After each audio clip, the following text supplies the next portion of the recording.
I am Bonneau Ansley, an active real estate agent and founder of Ansley Real Estate, Christie's International, an award-winning Atlanta-based real estate brokerage that did over $3 billion in sales last year. And I'm Chris Tuff, one of the first advertisers to work directly with Mark Zuckerberg in 2006. I've since gone on to be the best-selling author of The Millennial Whisperer and Save Your Asks. And this is Brokering Billions. This podcast is about uncovering the hustle, perseverance, mindset, and tricks that are used by the top real estate agents in the country to help you take your business to the next level.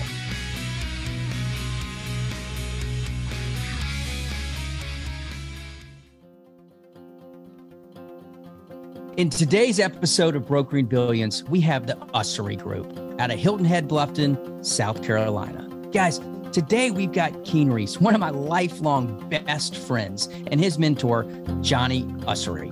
You might ask yourself, what does doing real estate the right way mean? Well, we're going to find out today, and these guys have sold over $1 billion of real estate. And guess what? They've done it the right way. Get fired up. Here they come.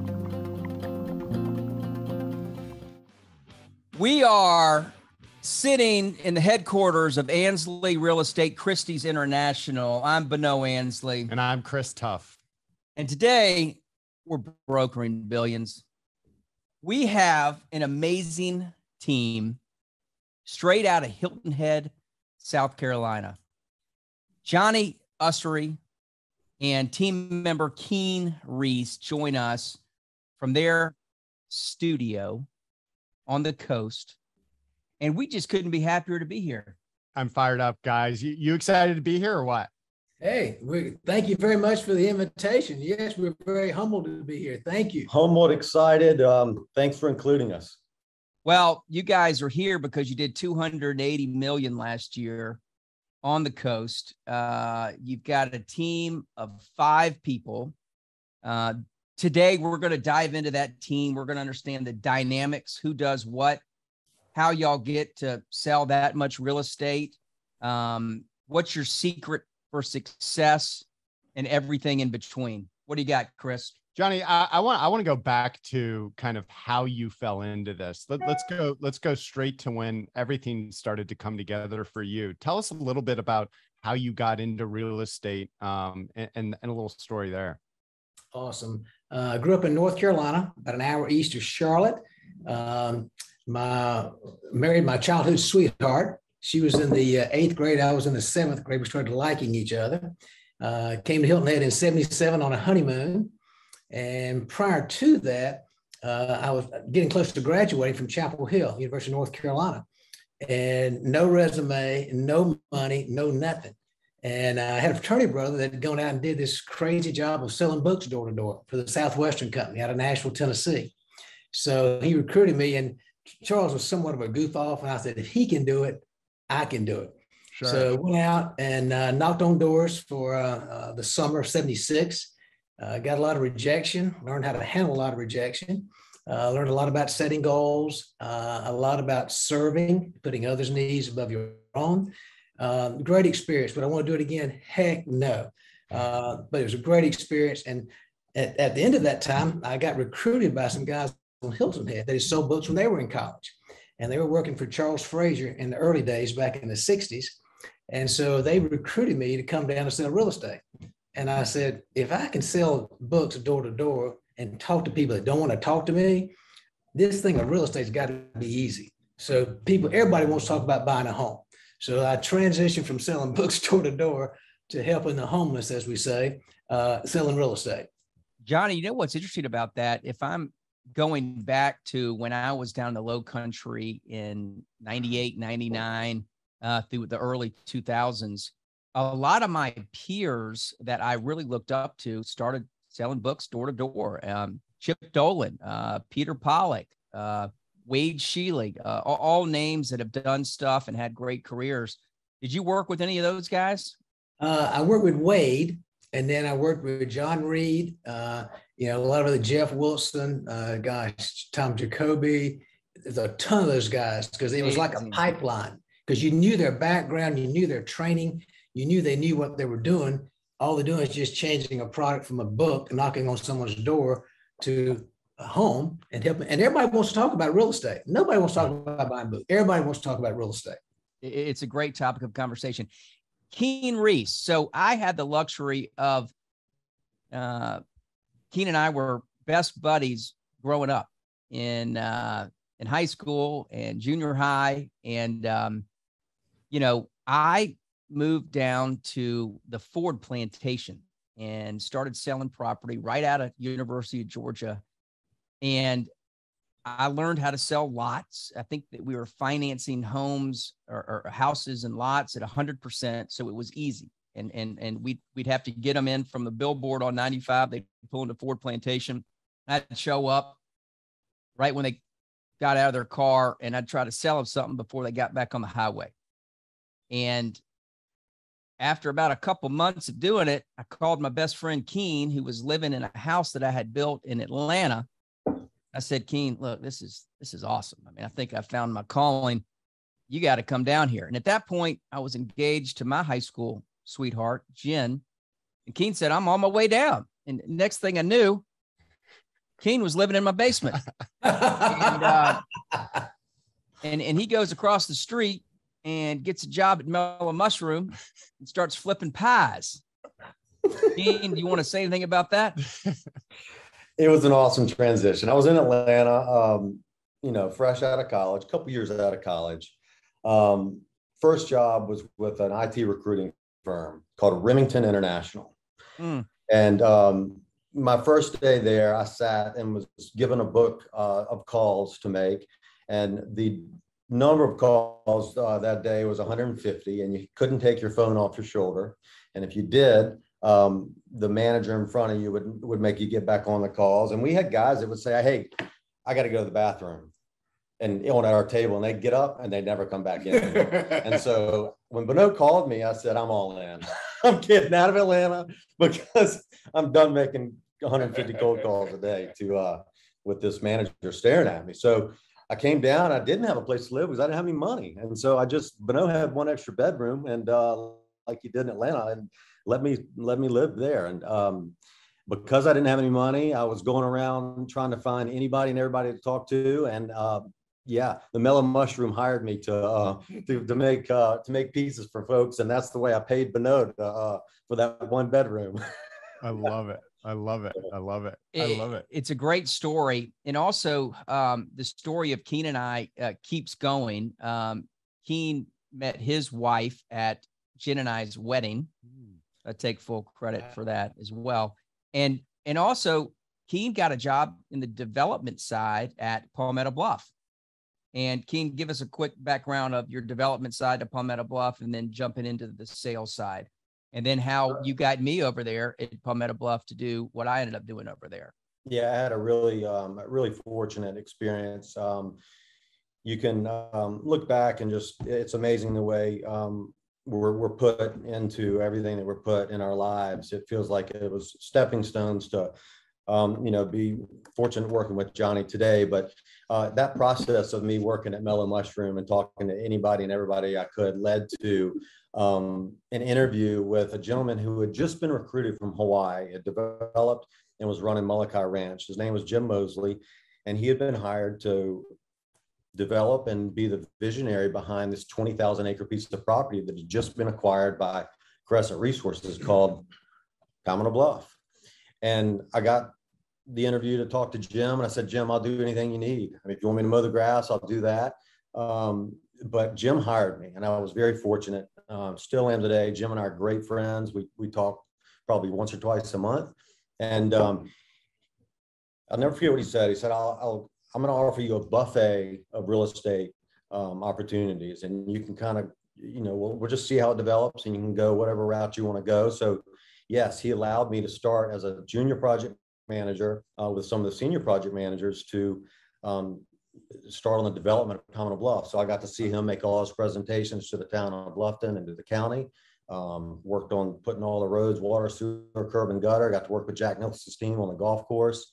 Got to do all the wetland delineation, archaeology delineation, go to Charleston and help out with all those entitlements. So it was a lot of fun. And then what I soon found out was that the details were not my forte. I needed to be talking to people and selling a vision. And so Jim saw that, and Jim probably let me stay on in that development role. And he knew it early, but I went to him one day. I said, Jim, I need to sell. I need to be with people. And he started letting me take tours with people at Bonneau Bluff, and they moved me into that role. So it's all about kind of who you know in life. And Jim was a pretty special person and getting to put me in that role. Well, your first sale was my father and I, when you got your job and you were doing your development stuff, and you came and called to me and you said, Bonneau, we've got this vision of this core village at Bonneau Bluff, and we need to set it up with houses all around the potential hotel and the town village and everything else. And next thing you know, we built over 100 houses over there, and we wouldn't have done that without you, starting in my basement, flipping pies, meeting Mosley, working on junior development, calling us. We started building houses over there, had a very successful career over there. And then you started selling the dream of Bonneau Bluff. And, you were there for how many years, Keene, working as a on-site development guy, or excuse me, an on-site sales guy? Yeah. So I started in Bonneau Bluff in 2001. We actually started selling in 2004. I had a brief stint at another piece of property just towards Beaufort for about 2 years, and they brought me back. So really since 2007, I remember in 2007, the world was starting to change a little bit, is right when I started. So I've been selling it from 2007 to 2018. And then in 2018, for a bunch of different reasons, all my partners and I went out on our own, and that's what we're doing today. Well, that's a super story. Johnny, you've been selling real estate longer than all of us, and probably longer than a lot of our listeners here. What still drives you to get out of the bed and sell more real estate than anybody in Hilton Head and Blufton? Wow. It's changed, Bonneau. If you'd asked me that question back, when I first moved here in 1980 versus now, at that time, money was the driving force because I didn't have any. Had a young family, one son that was a year old, and then trying to figure what am I going to do. And now you fast forward to the current. Now we have 4 children, grown children, and 16 grandchildren. Wow. So the driving force now is time, is to be as productive as I can be in a relatively short period of time, so I can go to Durham and visit our daughter's got 6 kids. We can go to Cary, North Carolina for 2 kids, and the other 2 sons who have 4 kids each. So we just had all 16 of them in here last night. We were celebrating August birthdays. So I'm very, very blessed to have a wonderful family. And to answer your question, what drives me, I've been fortunate to, I've always been competitive. In the book business, I was very fortunate to have come out very well on that first summer. Second summer, went back and set another record during that summer. And so the guys wanted me to come down to sell real estate. I actually started out in timeshare at Seacrest Surfing Racket Club. Mm-hmm. And which is consistent with all the other gentlemen that we mentioned earlier in this podcast. Exactly. And then I had a stint over on Defusky on Melrose when it was blowing and going from 80 to 85. And then started working with John Reed at Colleton River in 1990 at the front gate. And we developed Colleton. Then from 95 to 2000, we did Belfair.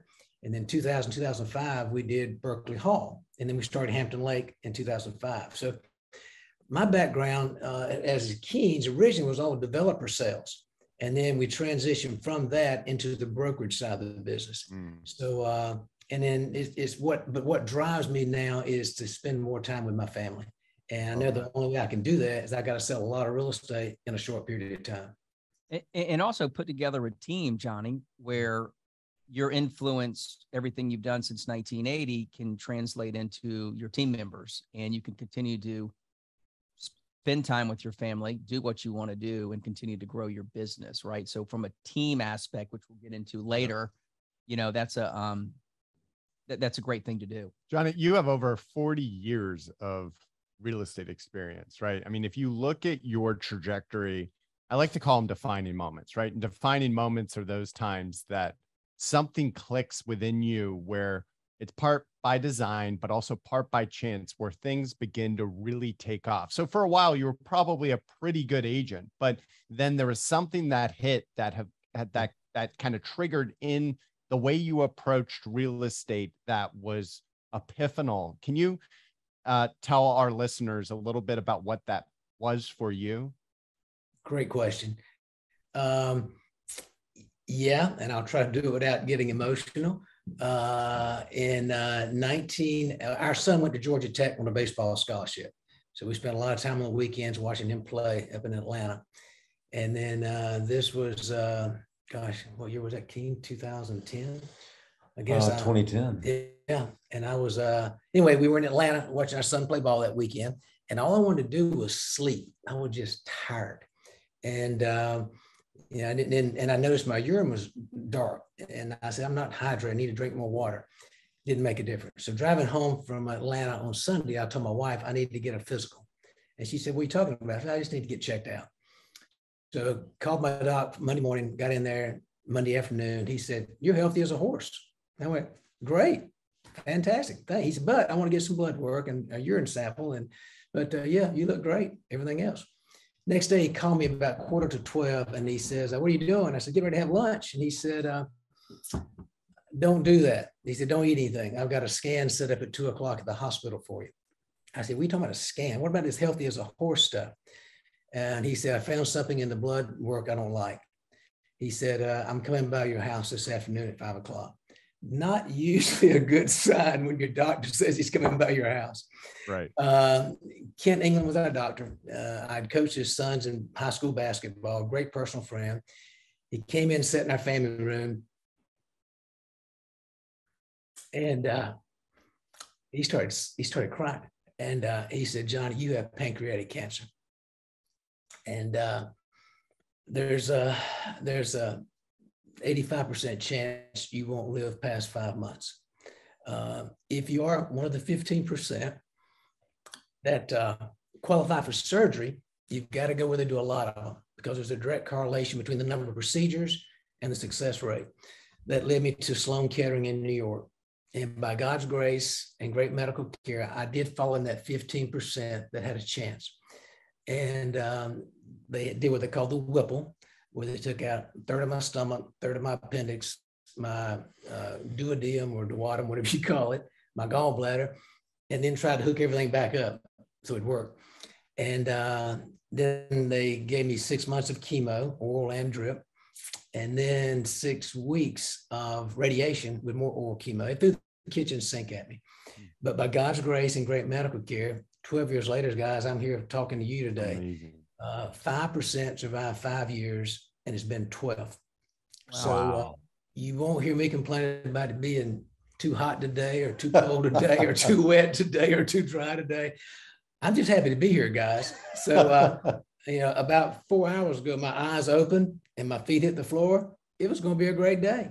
I love it. I love it. So anyway, we're glad you're here too. Yeah, that's fantastic, Johnny. And I don't take that lightly, but no, I'm very, very grateful. A friend of mine said, God needs you here, Johnny, for a while. And I said, no, God doesn't need me for anything, but he's allowed me to be here. And through that, I've been able to encourage a lot of others. And so part of my goal now is I get a lot of phone calls. People have been diagnosed with pancreatic cancer. The odds are they're going to be gone within 5 years. And but during that time frame, I can encourage them, and some of those will be fortunate as I, and they'll survive past that. So, sorry, Johnny, you've done a lot of training as well, right? I mean, in terms of taking people under your wing and really, playing your part in this ecosystem of real estate. Can you take us through some of those pieces that you try to instill in younger real estate agents? And also, said differently, love to know how you lead your team, right? Your team of 5. Do y'all have weekly team meetings? How do you work that team as well? I'll answer the second question in a second. The first part, guys, I had to survive. When the Great Recession hit, man, it was tough on us. And I don't know about you guys, but all I knew was real estate. So what I do when things are blowing and going, I kept buying real estate. I'd put more mortgages on the property. I'd go out and buy more until the music stopped. And then when the music stopped, we had a 7,000 square foot home on the water, a pool, a boat in the backyard, raising 4 kids, loved it. But when the recession hit, then all of a sudden I said, I got to change something, because I keep doing what I've been doing. I'm going to keep getting what I've been getting, and what I've been getting isn't what I want to get. So I started doing some training, and I started calling up folks that at real estate companies, developers primarily. And I said, I'll come into a day session for you. I think it was $5,000 they pay me. And I'll come in there and I'll train your team on, you tell me what your team is weak in, and I'll come in and help them with that. Just yesterday, or day before yesterday, yeah. J Banks Design, the largest design firm on Hilton Head, and they're very, very good. Nationwide. Yeah. Joni's got 42 designers. So she had me in yesterday just to give an hour talk on attitude. And I started off by saying, some people can brighten up a room just by leaving it. If you know what I mean. So, we know those people too. Yeah, we do. So get them out. So that transitions. But anyway, I did training during the recession because people weren't buying real estate. And I loved it. I really, really enjoyed it. I enjoyed the emails I got. It said, Johnny, you've turned my career around. Thank you so much for all your encouragement. And thank you for letting me know this too shall pass, and we'll be able to work through this together. And then I actually did a training session for Pamela Bluff back in that era. So the training, what I would do, Bonneau, is come in. Basically, it's like any type of sales presentation. What is the need? How can I fulfill that need? And the need was back then, a lot of people were discouraged. I remember people came in, son John, people would ask me, they say, this is during the recession now, let's back up, okay, to 80, 81, 82. And people say, are things picking up? And I go, yeah. They picked up my car, they picked up my TV, they picked up my... And my son John came in one day, he was working with me at the time, and he said, Dad, do you know the difference between a large pepperoni pizza and a realtor? I said, no, John, I don't. Tell me. He said, a large pepperoni pizza can still feed a family of 4. So, thank goodness those days are behind us. But I'm telling all our agents now, and we're seeing the shift. Okay, I love that shift word. But I said, don't go out and buy a new car. Don't buy a new boat. Don't buy a new airplane, because we're not going to continue doing this. At some point, and we've been telling folks this for the last couple of years, it's going to do this, hopefully won't do that. So I look at these young folks and I go, hey, years ago, that was me. So whatever I can take from my experience and share with them, that motivates me. It really does. Well, that's great. We'll going to Keene now. And Johnny, that was fantastic. Keene, I'm sure you've learned a bunch being on this team.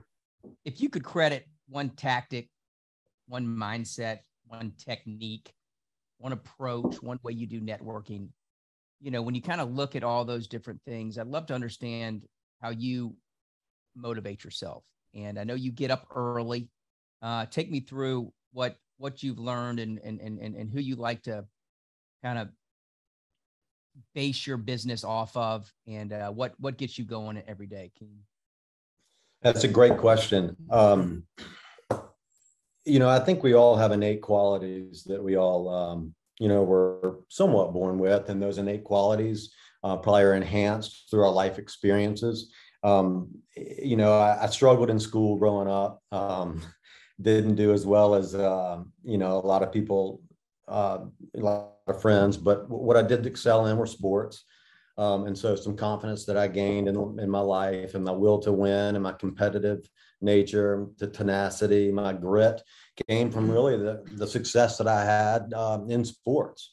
And so when I got cut from the baseball team at Ole Miss, I immediately got into triathlons and racing mountain bikes. And that really took who I am to a whole nother level, because when you're really racing against yourself and you don't feel like you can do anything else, you can't go any harder or any further, you can.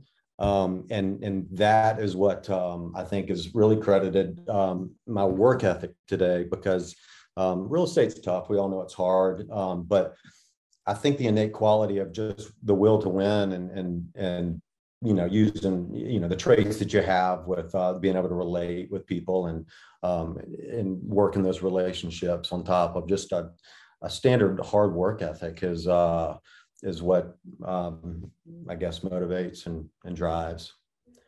Well, I think we were best buds in high school because you and I were in the back of the class. Unfortunately, yeah, back of the class, and I wanted to be good at it, and I tried hard at it. I just wasn't. Well, Keene, so so take school aside, right? Everybody does something really, really well. And Johnny, I'd love to hear this from you as well. What superpower would you say, if you had to pick one, that each of you guys have? Superpower? Yeah, you've got one, Johnny. I mean, you've got, Johnny, you've got something that you can do better than anybody else, right? Otherwise, you wouldn't be brokering billions. So there's something that you do really, really, really well. And same with you, Keene. I'd love to know what those are. Because as we talk to other people that are doing what you guys are doing, different traits stand out, and it's been very interesting for Chris and I to see, what are those very unique characteristics of the agents that are top in their market. Why don't you start us off, Bonneau? What's your superpower? Thanks, dude. Yeah. I'm going to turn it on you first. Set the stage. I would say my superpower is, and I've said this before in another podcast, I'm smart enough to know how dumb I am. And by knowing that you can't be everything to everybody, you can't do everything on your own, you need to relinquish power, understanding that, you're just not that smart, right? Is my superpowers. So from a delegation standpoint and that kind of thing, I think that I'm very, very good at that, better than most. So what do you think? What do you think, Keene? I'll start with you. Yeah, that's I'll double on that. Bonneau and I were fishing a year or so ago, and we were I think I had a deal working, and I told him that I just got off the phone. I was like, yes, got this deal done. He's like, cool. And I was like, I started working on my phone, or I think I had my iPad with me on the boat. He said, what are you doing? And I was like, I'm typing this contract. He's like, you're typing that contract? That's stuff, you're terrible at that kind of stuff. Why are you doing that? And it just registered, I need to get somebody to help me with stuff like that. But to the question, I'll give you two things.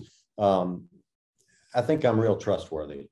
I care about the people I'm with, the tours and everything that I'm doing is very, very genuine. And I think people can feel and see that. And another, I would, to your, the superpower, I can relate with anybody. Being able to relate with anybody you put me in front of, and build trust is something that I think I'm just fortunate to have the ability to do. Would you say that's a chameleon-like characteristic? So, somebody from the Midwest comes in, somebody, a real country guy comes in, or a guy, from New York City, all buttoned up, right? So anybody you can kind of start to relate and make them feel comfortable. And I agree that I think that is a great superpower that you possess. Yeah, I can find a reason to dance with anybody. It can be somebody from New York. That's probably the most challenging for me, being, from the South, but I can do it. I just have the ability to do that with anybody.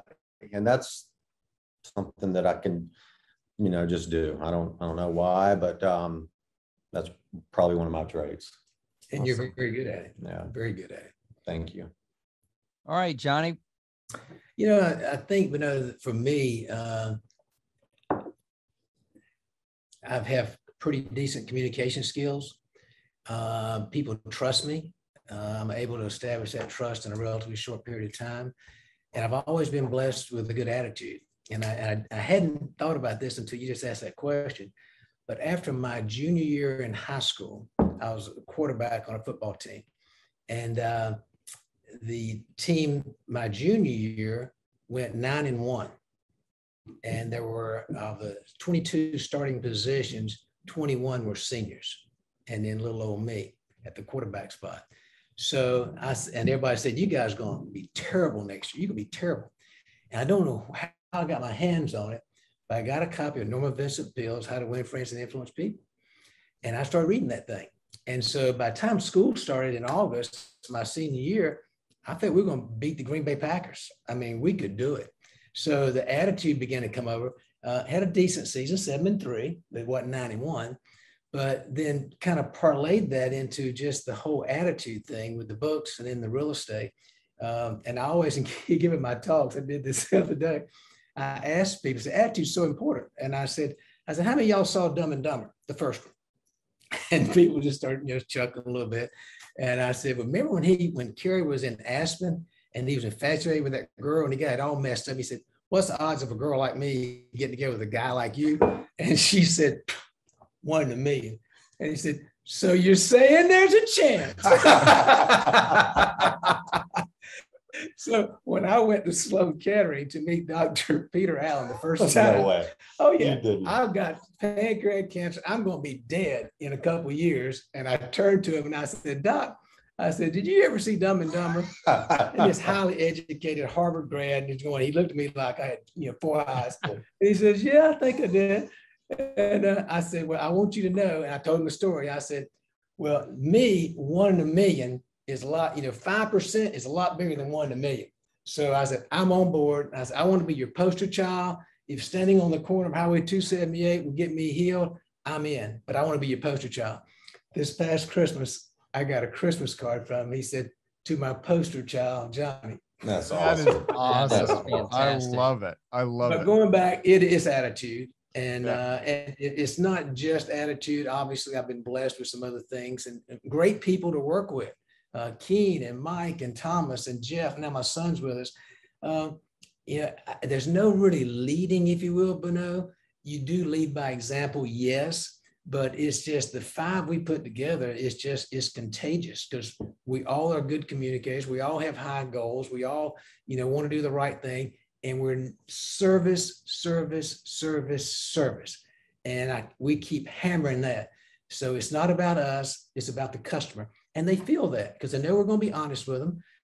Jeff just told a lady yesterday to not buy the house she wanted to buy because it was a 2-bedroom. He said, you'll never sell it. And they're not going to maximize your rental potential. So the client knows we have their best interest at heart. Mm-hmm. And when you do that consistently, day in, day out, guess what? They tell all their friends about it as well. Mm-hmm. Well, Johnny, I know something very unique about y'all's team, and I want to discuss this because it goes back to a lot of things you and Keene are talking about. And that is, you've got a team of 5. You did $280 million last year. The way I understand it, y'all split everything 5 ways. So if Keene sells 40%, your son sells 20%, Mike Harris sells 2%. Just kidding, Mike. But not everybody's going to have the same year, right? Somebody might outshine somebody else the next year. You're not all going to be equal. But it seems like to me, y'all really operate from what a team means. And if Mike's got a client or Maybach's got a client or whatever, one of you guys can help because you're all in it together and you're all going to get your share. Very unique in our team structure, how that works. So I'd love for both you guys to discuss the advantages of that type of scenario. Go ahead, Keene. Yeah, I think it's very unique. And I think that's one reason that I think we've been able to really get, the lion's share of the market at Bonneau Bluff, because what we're able to do is when we go to a listing presentation, basically say, when you hire one of us, you're getting 4 of us. We're not going to be like a traditional office that are going to be competing with each other. We're all going to be pulling from the same side of the rope to help you market your property. Or we're buyers. We can all kind of, trade ideas and homes with one another that might be coming on the market. So, it's a little counterintuitive, but if you have the right group of people that are all willing to work the exact same amount, and you have a bunch of different personalities, which we do, we're all very, very, very, very different. it works. Now it creates a ton of pressure because of what you just mentioned.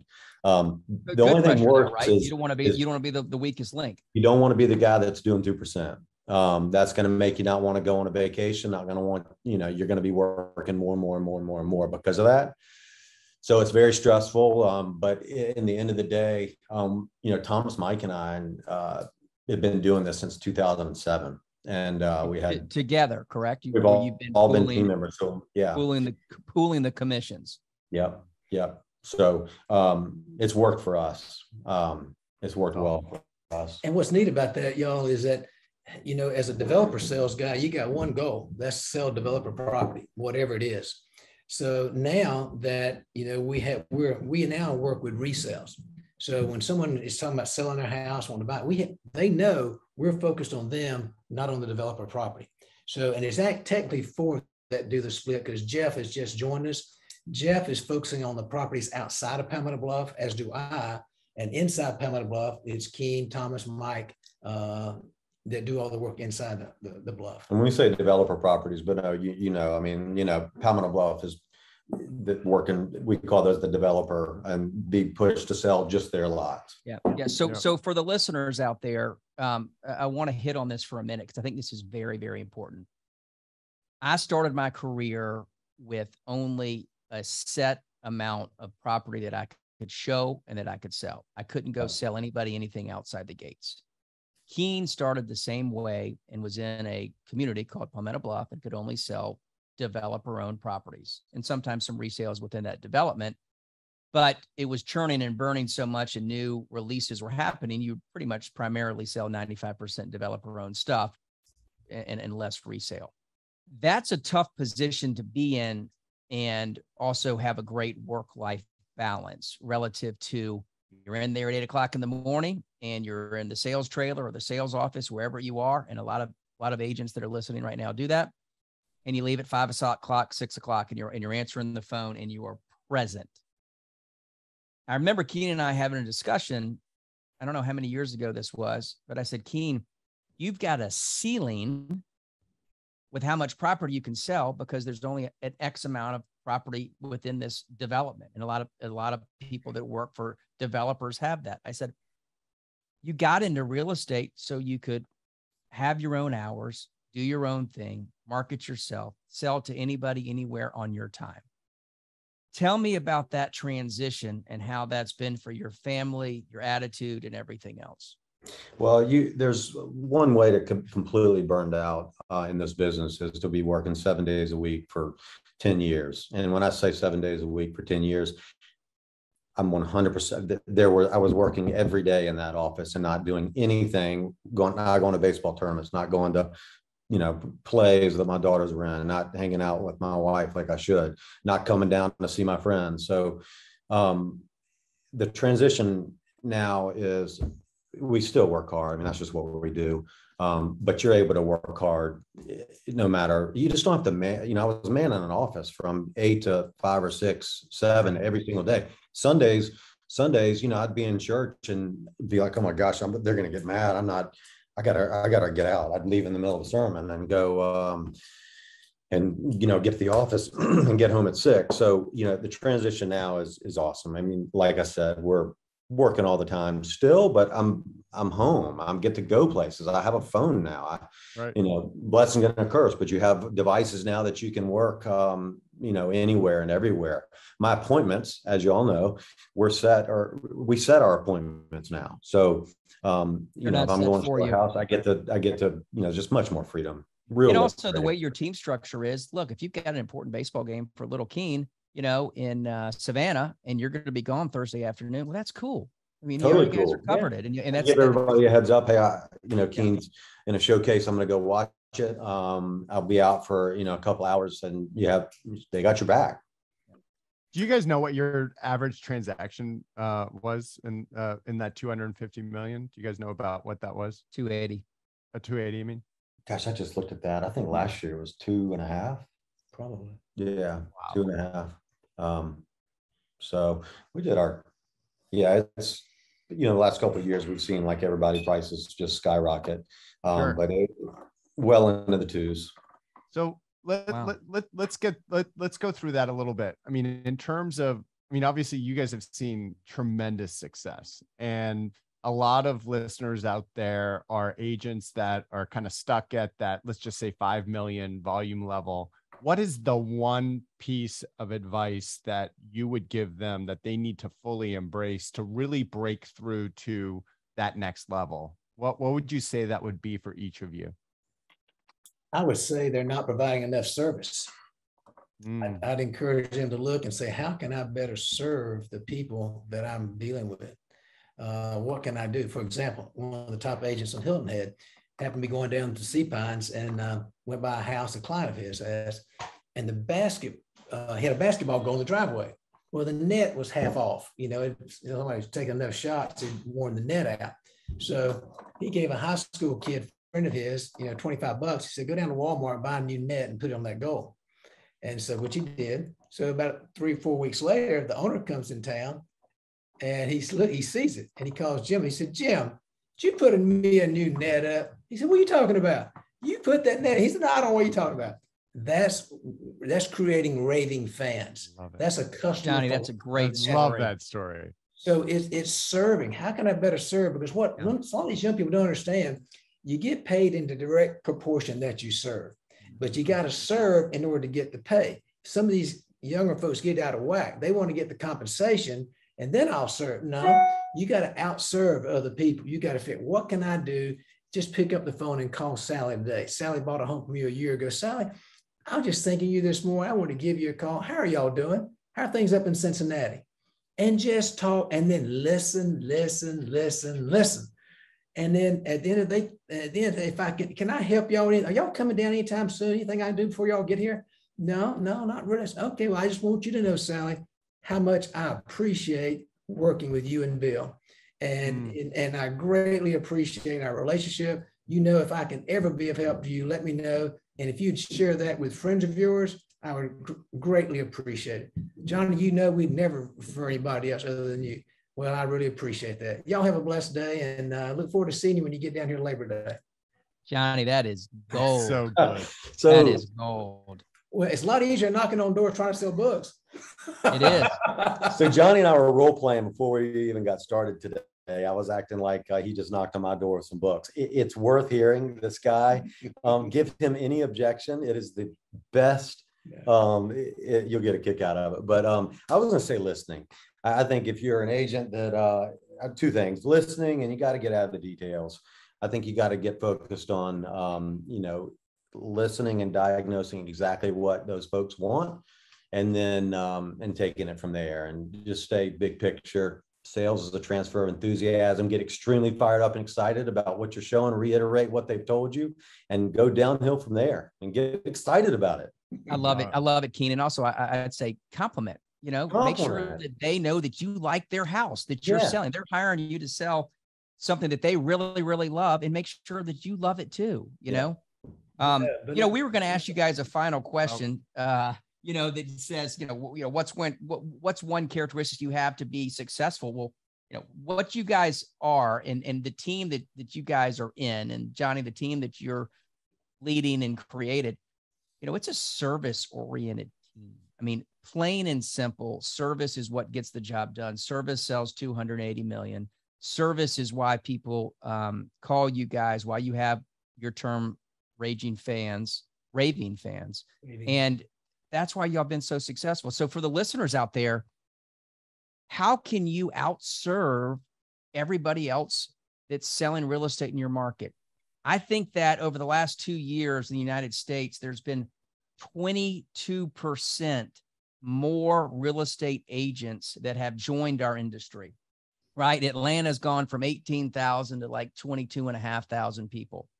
There's a lot of people that want the business. How are you going to outserve them? How are you going to get them to use you to go sell property, right? And that's what I've learned today from these two great guys. So good, guys. That was so good.